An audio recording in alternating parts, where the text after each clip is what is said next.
Milli Məclis əmək haqqında cinsə görə ayrı seçkiliyin qarşısının alınması ilə bağlı dəyişiklikləri son oxunuşda qəbul edib. Konkret.az xəbər verir ki, bununla bağlı Əmək Məcəlləsində və gender bərabərliyinin təminatları haqqında qanunda dəyişiklik layihəsi parlamentin ötən günkü plenar iclasında müzakirə olunub.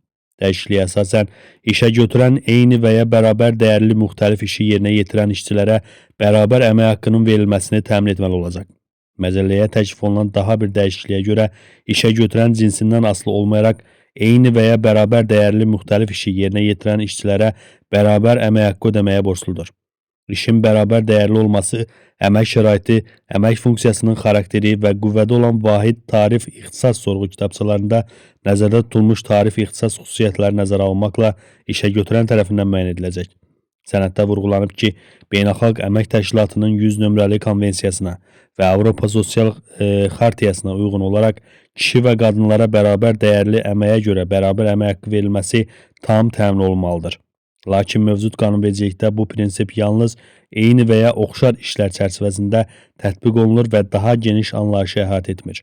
Bu xüsusda Azərbaycanda əmək haqqı sahəsində gender bərabərliyinin təmin olunması məqsədi ilə qanunvericiliyə müvafiq dəyişikliklərin edilməsi zərurətini şərtləndirən əsas amillərdən biri də məhz qeyd olunan beynəlxalq öhdəliklərdən irəli gəlir.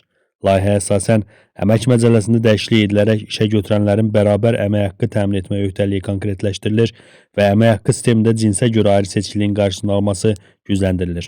Təklif edilən dəyişikliyə görə bərabər dəyərli işin obyektiv qiymətləndirilməsinin əmək şəraiti, əmək funksiyasının xarakteri və qüvvədə olan vahid tarif ixtisas sorğu kitabçalarında nəzərdə tutulmuş tarif ixtisas xüsusiyyətləri nəzərə almaqla işə götürənlər tərəfindən müəyyən edilməsi nəzərdə tutulur. Layihədə gender bərabərliyinin təminatları haqqında qanuna təklif olunan dəyişikliklər də yer alır. Sənədə əsasən əmək haqqının yalnız eyni və ya oxşar işlərə görə deyil, bərabər dəyərli işlərə görə də ödənilməsi nəzərdə tutulur. Belə ki, cinsindən asılı olmayaraq bir iş yerində işləyən, eyni ixtisas dərəcəsinə malik olan, eyni iş şəraitində işləyən, eyni dəyərli işi yerinə yetirən işçilərə əmək haqqı, həmçinin mükafatlar və işçini həvəsləndirmək məqsədi ilə ödənilən digər maddi ödənişlər eyni ödənilməlidir. Qeyd edilən maddəyə əsasən eyni ixtisas dərəcəsinə, eyni dəyərə malik eyni işi görən kişi və qadınlara bərabər əmək haqqı ödənilir. Bu anlayış bərabər dəyərli iş üçün bərabər əmək haqqı standartından daha məhduddur. Çünki eyni dəyərə malik olan müxtəlif işləri yerinə yetirən kişilərə və qadınlara aid edilmir. Bununla əlaqədar qanunun 9.1-ci maddəsi yeni redaksiyada təklif edilir.